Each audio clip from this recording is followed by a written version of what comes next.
ओम गणेशाय नमः। ओम नमः शिवाय। मैं निखिल ज्योतिष आचार्य आप सभी का मेरे चैनल पर पुनः स्वागत करता हूं। आशा करता हूं कि आप सभी स्वस्थ होंगे। महादेव की कृपा आप सभी पर सदैव बनी रहे। कि वीडियो कर्क यानी कि कैंसर के लिए बहुत महत्वपूर्ण है, क्योंकि वीडियो है आने वाले सप्ताह यानी कि 13 से 19 मई 2024 के साप्ताहिक राशिफल के बारे में। कैसा रहेगा आने वाला सप्ताह कर्क के लिए यानी कि कैंसर के लिए। मेरा साप्ताहिक राशिफल चंद्रमा की गति पर आधारित होता है। चंद्रमा बहुत तेज़ भागते हैं, 2.25 दिन में करीबन अपना राशि बदल लेते हैं, 2.25 से 2.5 दिन में। वो डिपेंड करता है वो सूर्य से कितने दूर है, कितने पास है। चंद्रमा मन के कारक होते हैं और जिस भाव में जाते हैं उसको एक्टिवेट कर देते हैं।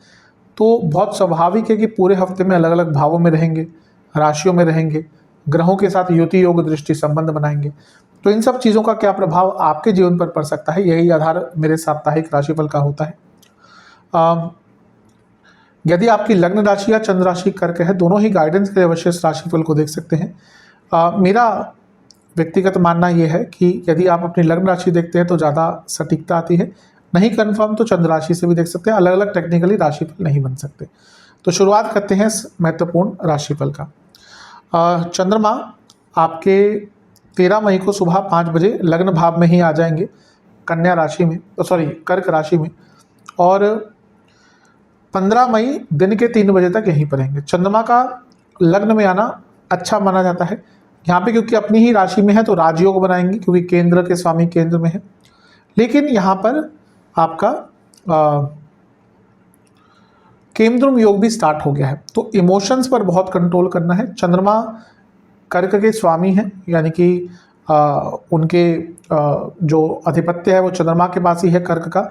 इसलिए जब चंद्रमा पर बुरा प्रभाव पड़ता है तो कर्क पे डबल इम्पैक्ट पड़ता है। और यहाँ पर केंद्रम योग बन गया है और बहुत लंबे टाइम तक रहेगा। जब तक चंद्रमा गोचर करके यहाँ तक नहीं आते तब तक केंद्रम योग रहेगा। और अभी ऐसा आने वाले कुछ टाइम तक बनी रहेगी स्थिति। हर कुछ टाइम बाद चंद्रमा केंद्रम योग में चले जाएंगे, क्योंकि अधिकतम जो ग्रह हैं वो यहाँ पर है। तो जब चंद्रमा ये फेस कवर किया करेंगे आने वाले कुछ हफ्तों में भी, तो केंद्रम योग पुनः हर एक 1-1.5 हफ्ते बाद लंबे अरसे तक रहेगा। तो केंद्रम योग संवेदनशीलता बढ़ाता है और लग्न में ही चंद्रमा है, यानी कि बहुत सेंसिटिव रहेंगे। वैसे ही इमोशनल लोग होते हैं तो छोटी छोटी बातों पर बुरा भी मान जाते हैं, टच भी कर जाती है इनको बातें। इनके चेहरे पे दिख जाता है कि हाँ इनको हर्ट हो गया या फिर ये बुरा मान गए हैं। तो यहाँ पर संवेदनशीलता बहुत रहेगी, उस पर कंट्रोल करना है। भौतिक रूप में अच्छा समय है, लेकिन संवेदनशीलता पर कंट्रोल करना पड़ेगा, इमोशंस पर कंट्रोल करना पड़ेगा। नवांश कुंडली बता रही है कि किसी अपने से बात कीजिएगा जो आपको समझ पाए। दशमांश कुंडली कार्य क्षेत्र में बहुत बिजी रहेंगे, कंफ्यूज भी रह सकते हैं। काम अच्छा रहेगा लेकिन प्रेशर बढ़ेगा।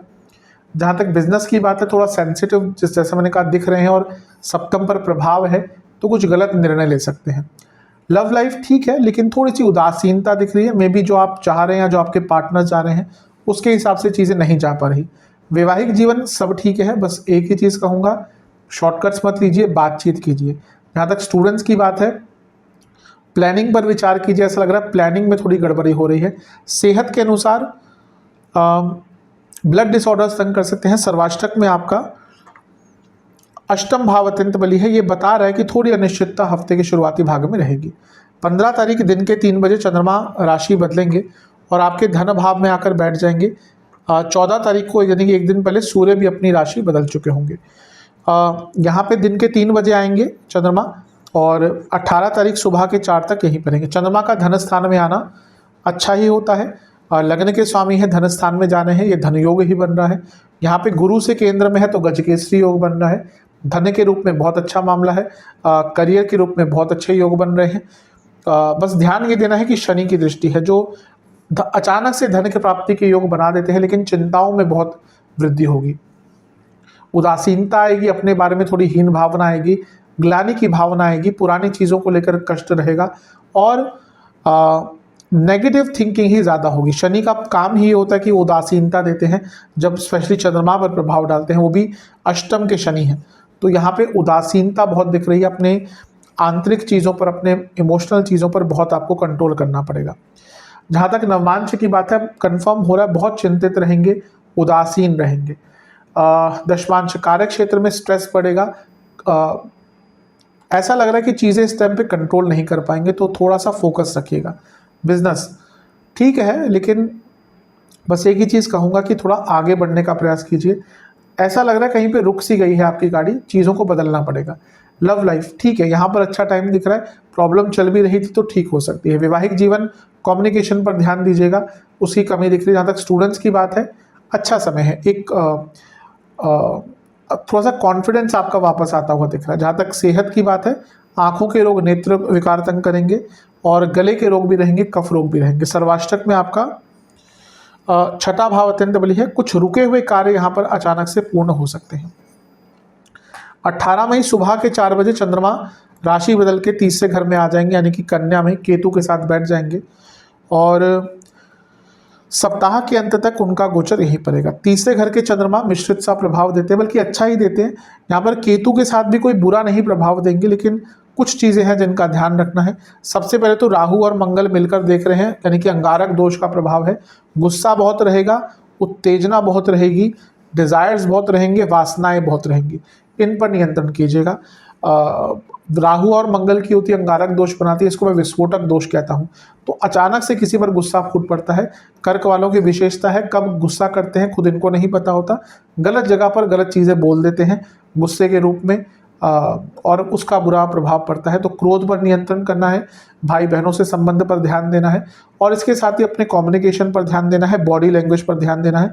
इन सभी चीज़ों में थोड़ी बहुत प्रॉब्लम यहाँ पर दिख रही है। ये समय ऐसा भी है कि कुछ आपके बनते बनते काम किसी कारणवश अटक सकते हैं, जो आगे चलकर पूर्ण हो जाएंगे।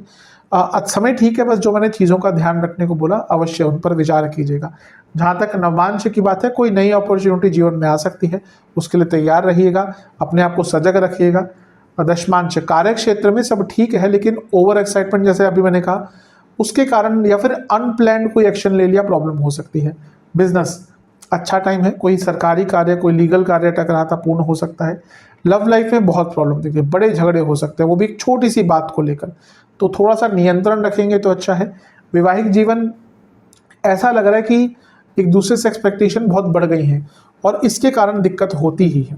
जहाँ तक स्टूडेंट्स की बात है, एक ही चीज़ कहूँगा बहुत सरल सी, कि अपने कॉन्फिडेंस को वापस लाइए और स्थिरता रखिए पढ़ाई में, अदरवाइज सब ठीक है।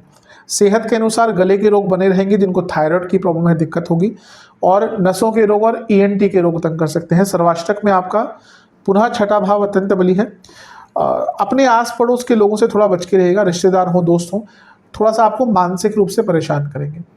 उपाय के स्वरूप में महादेव का दूध से अभिषेक करते हुए ओम विश्वरूपाय नमः मंत्र का आपको जाप करना है जब अभिषेक कर रहे होंगे। आशा करता हूँ वीडियो काम आएगा। चैनल पर नए हैं, सब्सक्राइब कीजिए, वीडियो को लाइक कीजिए। अगली वीडियो में मिलूंगा, तब तक के लिए ओम नमः शिवाय।